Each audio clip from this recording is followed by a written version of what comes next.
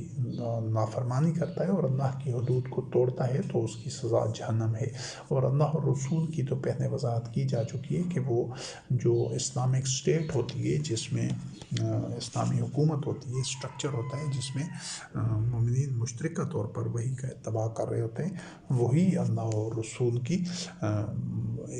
جو حکومت ہوتی ہے۔ اور یہ ایسا نہیں کہ یہ صرف محمد رسول اللہ علیہ السلام خاتم النبیین رحمۃ للعالمین کے عہد کی بات ہے کہ اس دور میں اللہ اور رسول کی حکومت تھی جو اس کی اطاعت کرنا تھی، نہیں، اللہ اور رسول کی جو اصطلاح ہے، جو حکومت ہے، جو اسٹرکچر ہے، قیامت تک کے مومنین نے اسی کو قائم رکھنا ہے، قائم کرنا ہے۔ اور یہ اللہ کی اطاعت ایسا بھی نہیں ہے کہ وہ صرف قرآن کریم کی صورت میں ہے اور رسول کی اطاعت معاذ اللہ یہ احادیث، روایات اور سنت کی صورت میں ہے۔ یہ جو دوئی ہے، یہ جو سنویت ہے، یہ اسی باطن مذہب نے پیش کی ہے، گھڑی ہے، ورنہ اللہ اور رسول کی اطاعت ایک ہی ہے، وہی کا اتباع اجتماعی طور پر۔ اور جو آدمی ان سب میں، ویسے تو اس چیز کی وضاحت کی جا چکی ہے کہ ہر مومن اللہ کا رسول ہوتا ہے، ہر مومن اللہ کا رسول ہوتا ہے اور اس کو ہونا چاہیے۔ اگر وہ اللہ کا رسول نہیں ہے تو وہ مومن نہیں ہے، کیونکہ اس نے اللہ رب کریم کی آیات پر خود عمل کرنا ہے اور لوگوں تک پہنچانی ہے۔ اس نے اللہ رب العزت کی آیات کے علاوہ ایک لفظ بھی نہیں پہنچانا، نہ اس کو دین قرار دینا ہے اور نہ اس پر عمل کرنا ہے، تو وہ اللہ کا رسول ہے۔ اور محمد رسول اللہ علیہ السلام خاتم النبیین تھے، خاتم المرسلین نہیں تھے۔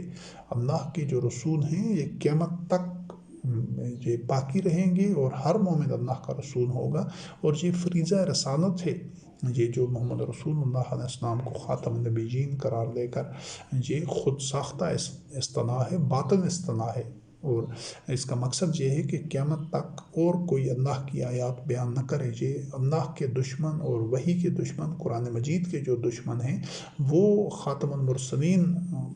پر یقین رکھتے ہیں اور وہ کہتے ہیں کہ محمد رسول اللہ علیہ السلام کے بعد رسالت کا بھی خاتمہ ہو گیا، کار رسالت، منصب رسالت نہیں۔ ہر مومن منصب رسالت پر ہوتا ہے، اس نے اللہ کی آیات کو لوگوں تک پہنچانا ہے۔ ہاں، یہ جو سارے جو مذہبی پیشوا ہیں، یہ صوفی پیر اور جو اپنے آپ کو عالم کہتے ہیں، اور فقہا، محدثین جتنے بھی ہیں سارے، یہ اللہ کی آیات پہنچاتے ہیں، اس حوالے سے یہ بھی سب اللہ کے رسول ہیں، لیکن ساتھ یہ ظلم بھی کرتے ہیں، یہ شرک بھی کرتے ہیں، یہ آدمیوں کی باتیں بھی پہنچاتے ہیں۔ تو ان کا یہ جو شرک ہے، یہ ان کے جو کار رسالت ہے اس کو زائل کر دیتا ہے۔ تب ہی اللہ رب کریم کی بارگاہ میں کسی کا اللہ کا رسول ہونا نتیجہ خیز ہو سکتا ہے، جب وہ ثمرات دے سکتے ہیں، جب وہ اللہ کے